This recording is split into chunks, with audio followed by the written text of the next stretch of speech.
They wanted to move the discussion away from just purely product focus to more of what their value they could bring to the market. Well, their industry was going through a major transition. There was a wave of environmental and energy efficiency regulations that were kind of being imposed all at the same time. There was a ton of confusion and nobody really knew what was going to happen in the next 5 years. We wanted to elevate the expertise that they had.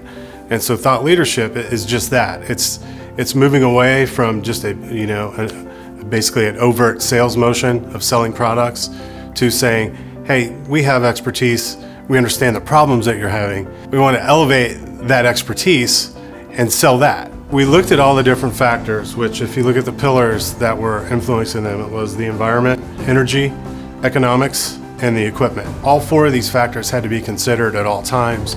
So that's kind of how we got this 360 concept, which was always a kind of 360-degree view of all the factors that were affecting the decisions of not just the end users or their customers, but throughout the entire refrigeration supply chain. There are several things we recommended, and the first is to get out in front of their customers through webinars as frequently as they need them. And then we also recommended these day-long forums where they would travel to different regions in the country and invite different constituents from the refrigeration industry to have this conversation. And they would have keynote speakers, and they would bring in experts. So that was kind of the main thing from a customer interface perspective. From a content perspective, we self-published a magazine for them.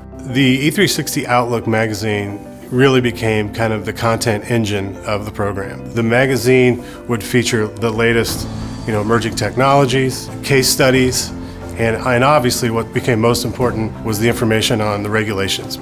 So we quickly became that source, that first hit to answer some of these questions. To me, that just spoke to the content engine that this created. There are a lot of industry associations that people go to find this information. They did a survey at the end of last year and they asked them, out of all these groups, who do you trust the most to have the latest information on regulations or what's happening in the industry? And Emerson was the top of the list because of their E360 platform. To me, that's the holy grail of thought leadership. And that's the whole reason we did it in the first place.